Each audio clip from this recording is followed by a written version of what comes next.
So now let's take a little further look at Leibniz's concept of the monad. The monad is indeed the core concept of Leibniz's metaphysics. When God creates the universe, God creates all of the monads that exist in the universe. All of the monads that exist in the universe exist for all time, from the beginning of the universe to the very end of the universe. Each monad is an individual substance. And in a way, each monad is an individual species as well. There's a sense in which Leibniz, while he has shares this notion of substance with Descartes, with Spinoza, or with Aristotle. We looked at that earlier and some of the differences in the way the different philosophers use that concept. There's a way in which There's a way in which Leibniz does not really share the distinction between essence and accident, something that was part of the reason for creating the concept of a substance for Aristotle in the first place.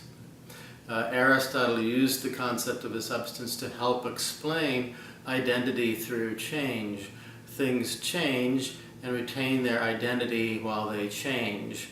A substance for Aristotle can take on opposing properties, opposing qualities at different times. It could lose, for example, one color and get a different color in its place. However, remain the same thing. So there's something about that substance that doesn't change. That's the essence of what it is to be that substance.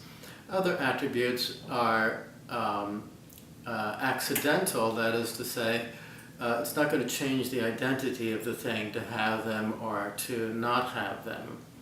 Socrates may be an unmusical sort of fellow, and we take him and we give him some music lessons, right? And he then becomes musical. Socrates is still the same individual. If he didn't take music lessons but took dance lessons instead, then he would still be the same Socrates. But for Leibniz, there's a sense in which there really isn't any distinction between essence and accident, because the essence of a substance is nothing other than all of its attributes, the sum total of all of its attributes that it has throughout all time. Now, a monad for Leibniz is something that is dimensionless. It doesn't take up space. And this is at the root of Leibniz's insight and his claim that space is something that is fundamentally relational.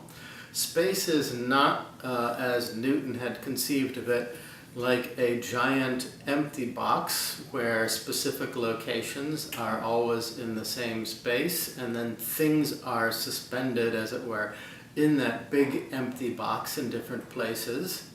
If there were no things, there would be no space in Leibniz's view. Space is nothing other than the relationship between things.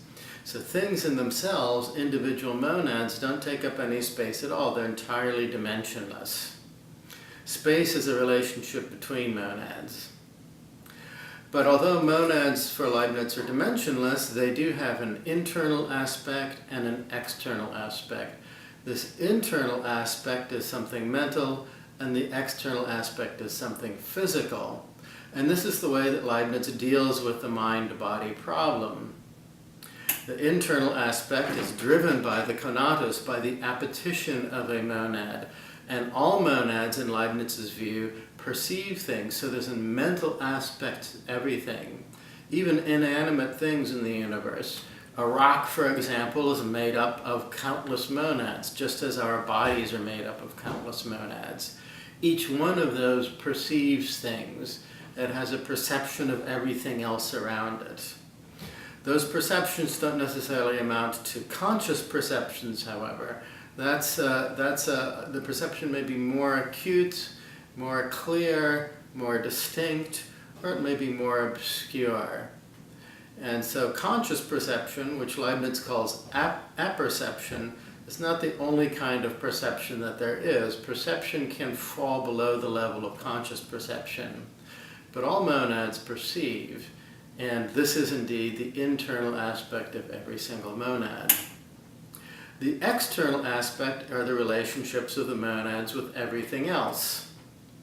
Now, monads, there's no actual cause and effect. Monads don't actually interact with one another in any way. Nothing can cause anything to happen to any other thing.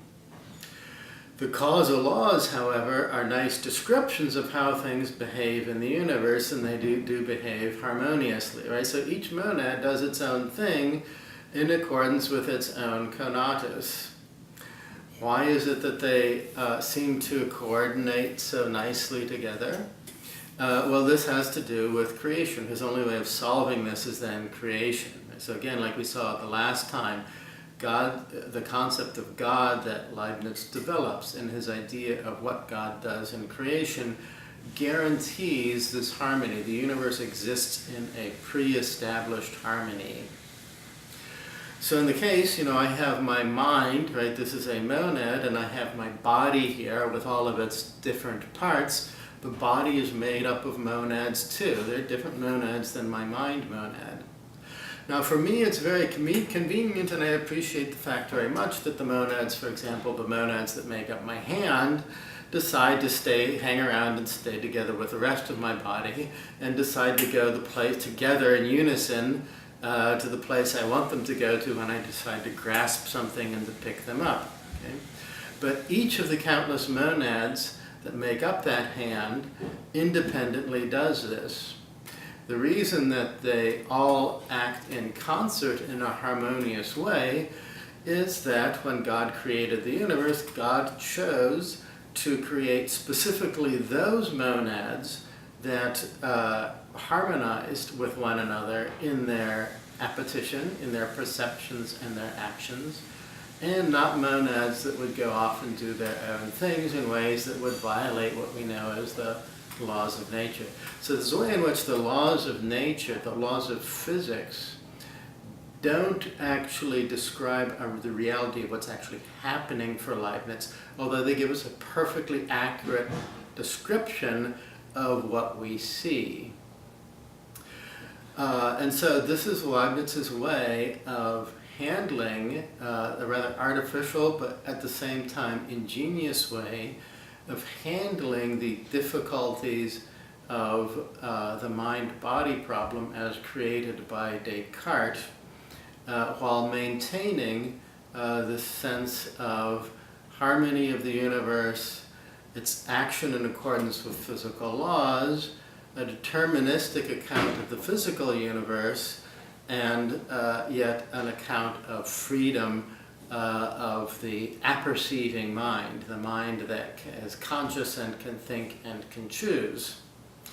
And here again, in the case of freedom, right, we human beings who have minds and can think and can choose, right, we can freely choose indeed, but again, God has chosen to create the specific souls that have been created, and chosen those knowing that he's going to choose the ones that will freely decide to do the things that create the harmony that's part of the best of all possible worlds.